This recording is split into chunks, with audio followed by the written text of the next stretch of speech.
Pernahkah kalian memiliki seorang teman yang dalam menjalin hubungan dia itu selalu awet, selalu langgeng hubungannya. Mungkin mereka menjalin hubungan, mereka pacaran sejak zaman SMP atau SMA hingga berhasil menikah setelah lulus kuliah. Atau mungkin ada juga teman kalian yang menjalani LDRan selama kuliah dan berujung pernikahan juga setelah lulus kuliah. Namun, pernahkah juga kalian memiliki seorang teman yang setiap 3 bulan sekali itu ganti pasangan? Pacaran bentar, putus. Pacaran bentar, putus. Nah, tentunya kalian memiliki teman-teman yang beraneka ragam seperti itu. Ada yang langgeng dalam menjalin hubungan, ada yang dikit-dikit putus. Nah, menurut kalian, apa sih yang menyebabkan atau bagaimana sih sebuah hubungan itu harusnya dibangun agar langgeng, agar awet, agar bertahan lama dan seterusnya itu. Nah, tentunya mereka yang berhasil menjaga ikatan atau menjalin sebuah hubungan hingga ke jenjang pernikahan tentunya memiliki tips ataupun kunci tersendiri, ada rumusnya tersendiri entah mereka sadari ataupun tidak. Nah, pada video kali ini kita akan membahas tentang kunci-kunci dalam mempertahankan sebuah hubungan. Ingin tahu selengkapnya? Simak video selengkapnya.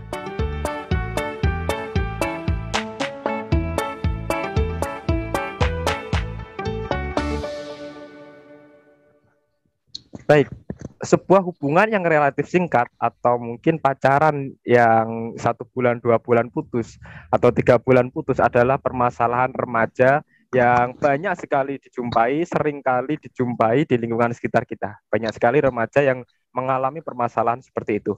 Nah, namun tak sedikit juga para remaja yang berhasil menjalin hubungan, berhasil mempertahankan hubungannya sampai ke jenjang yang lebih tinggi lagi, yaitu ke jenjang pernikahan. Nah, tentunya para remaja atau para pemuda yang berhasil menjaga hubungan mereka sampai ke jenjang yang lebih tinggi, ini mereka pastilah memiliki tips, memiliki trik, memiliki rumus, memiliki kunci yang entah secara sadar atau tidak sadar mereka gunakan. Nah, pada kesempatan kali ini kita akan coba membahas tentang kunci dalam menjalin sebuah hubungan akan bertahan awet. Oke, kalau menurut Ira sendiri, kuncinya apa aja sih ketika seseorang itu menjalin sebuah hubungan agar hubungannya itu tetap awet, tetap langgeng dan tahan lama gitu. Tapi sebelum menjawab itu, bagi teman-teman yang menonton video ini jangan lupa klik like, share, subscribe dan juga silahkan berkomentar di kolom komentar. Dan bagi kalian komentator yang beruntung akan mendapatkan follower Instagram gratis sejumlah 200 dari saya. Oke, jadi untuk sekarang pertanyaannya, gimana nih pendapatnya dari Ira atau pandangan dari Ira terkait dengan kunci apa saja sih yang bisa kita gunakan dalam mempertahankan hubungan agar awet atau langgeng? Oke, kunci dalam sebuah hubungan. Ada banyak sih sebenarnya kuncinya, dan menurutku diantaranya beberapa itu yang pertama, sadar tanggung jawab, sadar bahwa kita sudah berkomitmen dengan orang lain untuk menjalin hubungan tersebut gitu. Jadi dari situ kalau kita sadar tanggung jawab kita sebagai pasangan yang seharusnya menjaga perasaan pasangan orang lain, kok menjaga pasangan, menjaga perasaan orang lain. Mungkin dari situ kita akan meminimalisir konflik dan bisa membatasi diri kita sendiri untuk menyakiti pasangan kita gitu, karena kita sadar bahwa oh ya, saya sudah menjalin komitmen dengan orang ini, jadi saya harus menjaga dia, saya harus menjaga perasaan dia gitu, misalnya saya harus menjaga kepercayaan dia, atau ya setidaknya bertanggung jawab untuk menjadi pasangan yang baik gitu. Terus yang kedua mungkin ya benar kata orang-orang bahwa komunikasi itu merupakan kunci penting dalam sebuah hubungan, tapi tidak hanya serta-merta apa-apa dikomunikasikan. Jadi tidak hanya sekedar mengkomunikasikan, tapi juga mampu mengkomunikasikan dengan baik apa yang ingin diutarakan gitu. Kayak tahu timing, terus tahu cara berkomunikasi dengan yang baik gitu, nggak dengan marah-marah atau apa gitu. Dan ini ada kaitannya dengan satu kunci yang pernah dijelasin dalam salah satu channel YouTube, bahwa kunci dalam hubungan yang awet itu adalah thinking positif gitu. Be positif terhadap hubungan yang sedang dijalani bersama pasangannya gitu. Jadi kita selalu berpikir positif terhadap pasangan kita, terus kayak mungkin kata lainnya tuh memberikan kepercayaan gitu, memiliki rasa percaya terhadap pasangan kita itu. Dan juga be positif itu kalau saya artikan itu saya juga menganggapnya sebagai salah satunya itu memupuk rasa cinta yang mereka miliki gitu. Jadi hubungan itu akan tetap terjalin, tetap romantis, mungkin seperti itu. Ya mungkin segitu dulu, mungkin nanti bisa nambah. Oke, terima kasih. Nah, kalau dari Ira kan ada antara 2-3 itu tadi ya, terkait dengan kunci mempertahankan hubungan atau menjalin sebuah hubungan agar awet atau langgeng. Nah, kalau dari saya sendiri sih ada juga beberapa yang yang masuk ke saya, atau dalam artian itu sepengetahuan saya dan juga yang saya percayai. Yang pertama itu adalah tujuan. Jadi ketika seseorang itu menjalin sebuah hubungan, saya pikir penting sekali dalam menentukan sebuah tujuan. Tujuan dari hubungan itu mau dibawa kemana? Hubungan itu tujuannya apa, mau kemana, dan baru setelah itu prosesnya seperti apa. Dalam artian seperti apa? Misalkan kita seseorang pacaran gitu. Nah, pacaran ini cuma untuk main, tujuannya itu cuma seneng-seneng aja, menghabiskan masa muda, atau biar ada teman main, atau ke jenjang yang lebih tinggi lagi menuju ke pernikahan, atau seperti apa. Nah, tujuan itu perlu terlebih dahulu ditentukan di awal, agar nanti konflik yang timbul itu bisa lebih sempit lagi. Misalkan gini, kita seorang pasangan itu udah memiliki tujuan atau membentuk sebuah tujuan bahwa mereka akan ke jenjang yang lebih tinggi lagi, yaitu pernikahan. Otomatis kan permasalahannya nanti, konfliknya nanti itu adalah mungkin persoalan jalan gitu. Persoalan jalan kanan apa jalan kiri apa jalan tengah gitu. Tapi kan tujuan mereka itu sama. Tujuan mereka itu sama, yaitu agar mereka bisa menikah nantinya. Mungkin konfliknya itu jadi kayak dipersempit gitu. Yang terpenting itu yang pertama. Jadi tujuannya harus jelas dulu. Mereka menjalin hubungan untuk apa? Untuk menikah, untuk senang-senang aja, menghabiskan masa muda, untuk teman keluar, hangout aja, atau untuk mungkin untuk pajangan di story, kan bisa juga ada. Nah, itu perlu disusun terlebih dahulu lah, kompromikan terlebih dahulu, dikomunikasikan terlebih dahulu gitu. Di awal itu tujuan mereka menjalin hubungan itu apa? Itu yang pertama. Yang kedua, sama, saya juga yang saya percaya juga be positif seperti yang Ira sampaikan tadi. Jadi kita berusaha sebisa mungkin.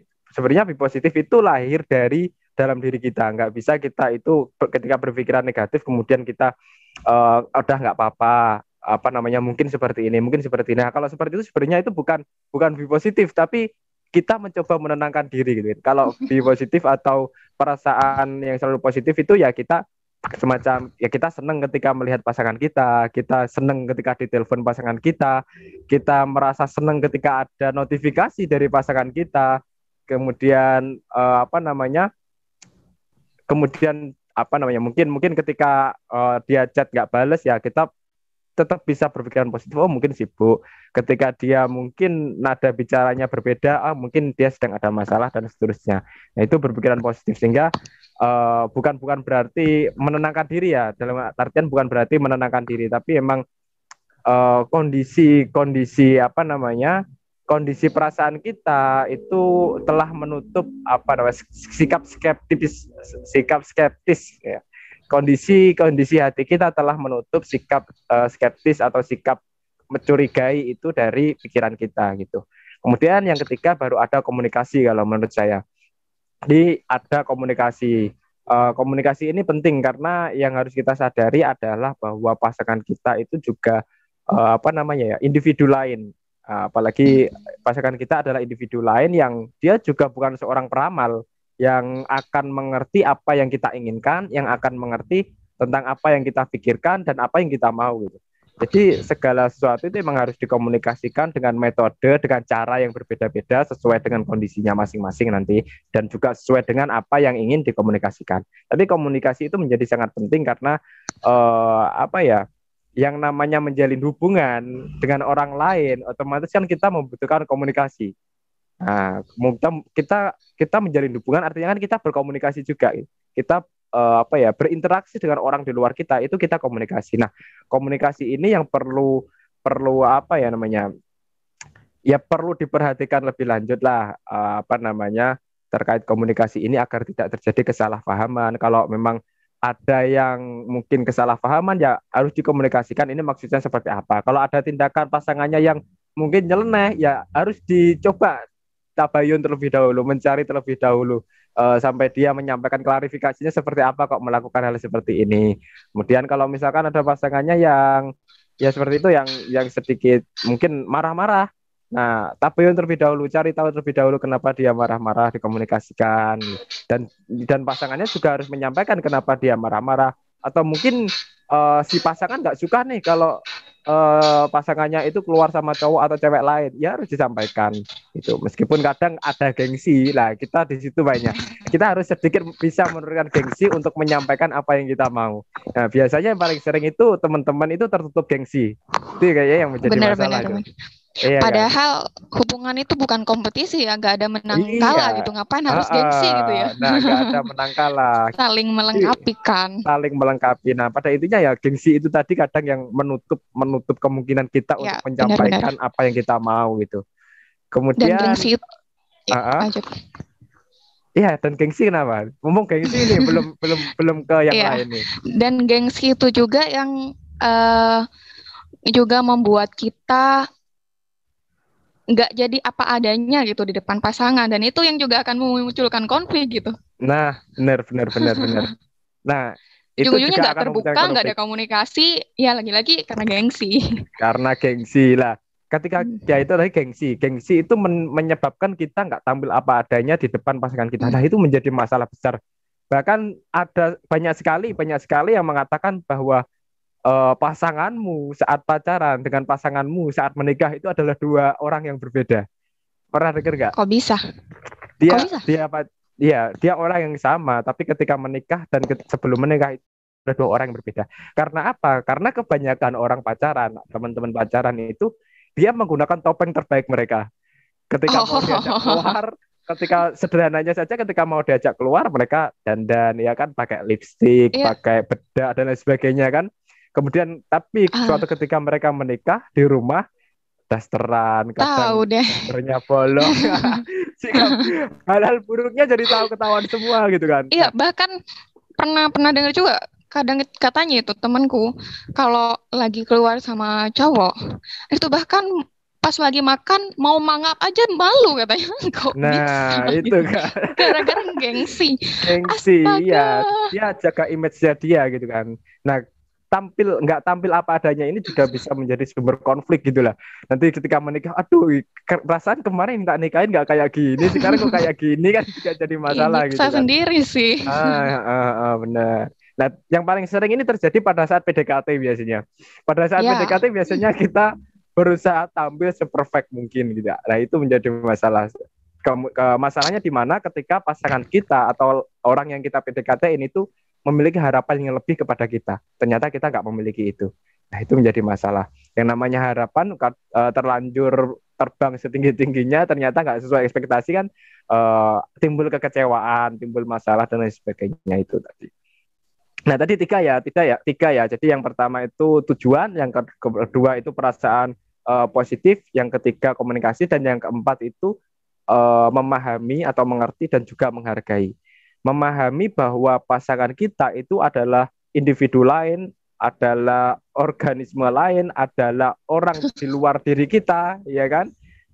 Kita harus menyadari itu, yang dia itu memiliki ego sendiri, dia memiliki keinginannya sendiri, memiliki emosi sendiri, dia mungkin dulu pernah memiliki cita-cita sendiri dan seterusnya, yang itu tentunya mungkin berbeda dengan diri kita gitu. kita harus bisa mengerti itu dan juga harus bisa menghargai bahwa pasangan kita itu mungkin memiliki impiannya sendiri atau memiliki egonya sendiri yang kembali lagi itu juga harus dikomunikasikan gitu. Jadi kita harus bisa mengerti itu dan menghargai itu. Contoh kecilnya saja mungkin kalau wanita itu katanya itu kan lebih apa ya, lebih ingat terhadap hal-hal yang detail itu katanya. Jadi misalkan tempat cucian, misalkan tempat sepatu, naruh handuk, kemudian apa namanya, mungkin naruh baju juga, mana yang kaos, mana yang hem harus seperti ini seperti ini. Kalau cowok kan kadang pokoknya numpuk gitu. Kalau cewek kan hal-hal detail itu kan perhatian banget. Nah itu juga bisa jadi menjadi apa ya, konflik tersendiri gitu.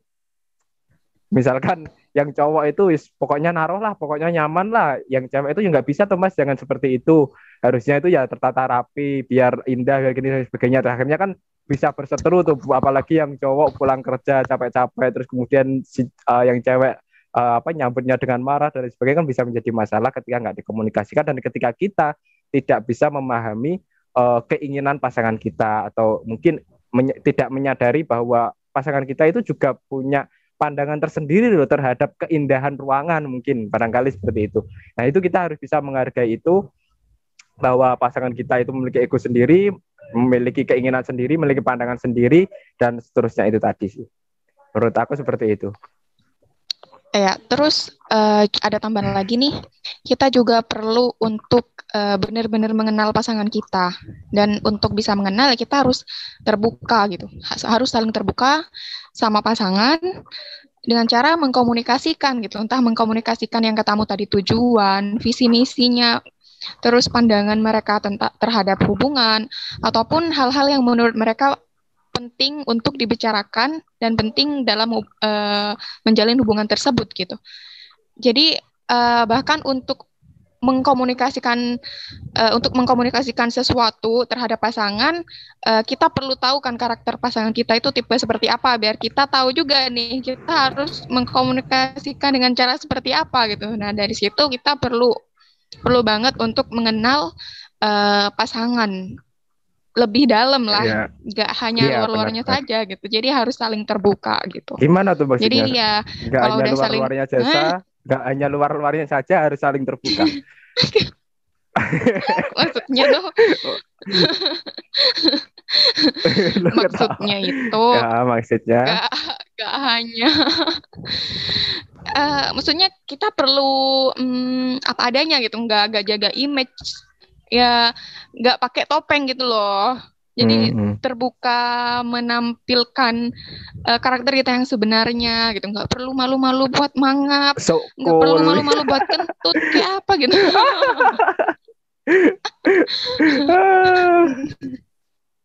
Oke. Seperti itu. Nah itu tadi. Tapi aku mau tanya nih tadi nih sama kamu terkait kunci yang pertama, yaitu harus tahu tujuan. Nah, kalau misalnya tujuannya itu buat senang-senang, berarti semua kunci yang tadi itu nggak berlaku gitu. Cuma buat main-main doang gitu. Misalnya, oh ya hubungan ini cuma buat main-main doang. So, ya udah nggak perlu baik-baik dalam menjaga hubungan gitu maksudnya. Nah, ya tergantung kembalinya ke setiap pasangannya itu tadi. Misalkan pasangannya emang apa namanya? Ya udah kita pacaran sebulan nih, trial sebulan dulu, kalau cocok lanjut, kalau enggak ya udah bisa kontrak gitu ya. Iya kontrak ya kali aja gitu. Nanti kembalinya kan butuh komunikasi juga gitu. Kita meskipun menjalin hubungan untuk senang-senang aja, untuk hangout aja, itu batasannya apa saja kan perlu dikomunikasikan juga. Batasannya yang boleh apa, yang boleh enggak. Kali aja loh ya, saya juga nggak pernah menjalani hubungan yang seperti itu soalnya. Tapi mungkin saja kan seperti itu, bisa jadi gitu loh. Oke, mungkin lebih tepatnya tahu visi misi pasangan masing-masing kali ya. Kayak mau nyalon apa aja visi misi. Ya maksudnya enggak. Maksudnya bahasa. Ya, paham. Soalnya bingung juga mau membahasakan apa ya. Kalau selain menyebutnya sebagai visi misi gitu. Intinya tahu tujuan yang ingin dicapai terhadap hubungan tersebut, tahu apa yang ingin dilakukan, yang diinginkan lah intinya terhadap hubungan tersebut gitu. Iya, pada intinya ya pertanyaan paling awal adalah kita menjalin hubungan atau seseorang itu menjalin hubungan karena apa? Karena apa gitu. Dan untuk apa? Karena apa dan untuk apa gitu kan. Karena gabut aja dan untuk seneng-seneng aja atau karena cinta untuk menikah dan lain sebagainya kan bisa gitu. Itu yang pertanyaan paling awal. Kemudian nanti kan yang ke bawah itu kan semacam apa ya, cara, ya kan, Teknisnya. cara hal-hal teknis ya, cara atau jalan lah untuk menuju dari tujuan itu tadi.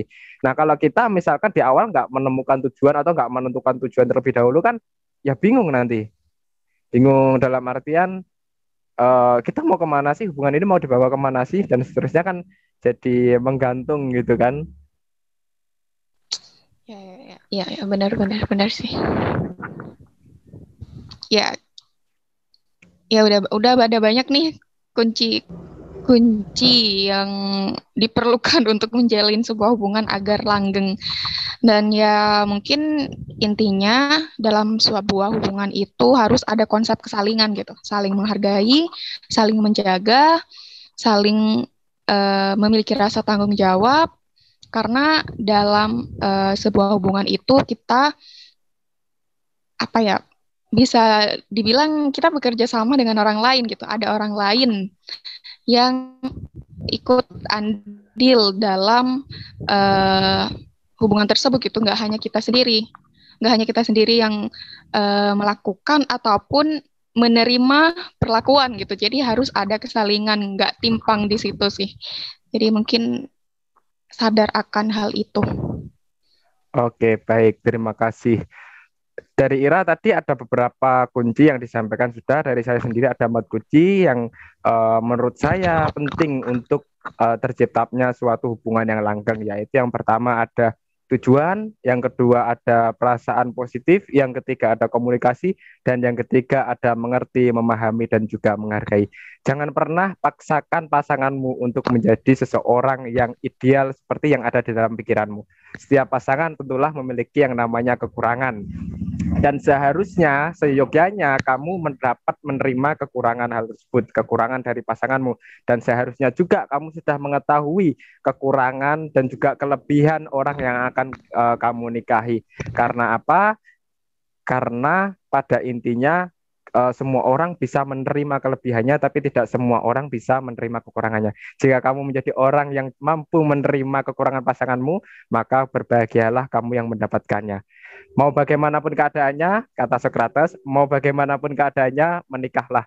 Jika kamu mendapatkan pasangan yang baik, maka kamu akan bahagia dalam hidupmu. Jika kamu mendapatkan pasangan yang tidak baik, maka kamu akan menjadi seorang filsuf. Saya Fana Amerta dan juga rekan saya Ira dalam segmen Secangkir Kopi. Sampai jumpa pada video selanjutnya. Jika Anda menemukan video ini bermanfaat, silahkan subscribe, like, aktifkan notifikasi loncengnya, dan share agar lebih banyak lagi yang merasakan manfaatnya.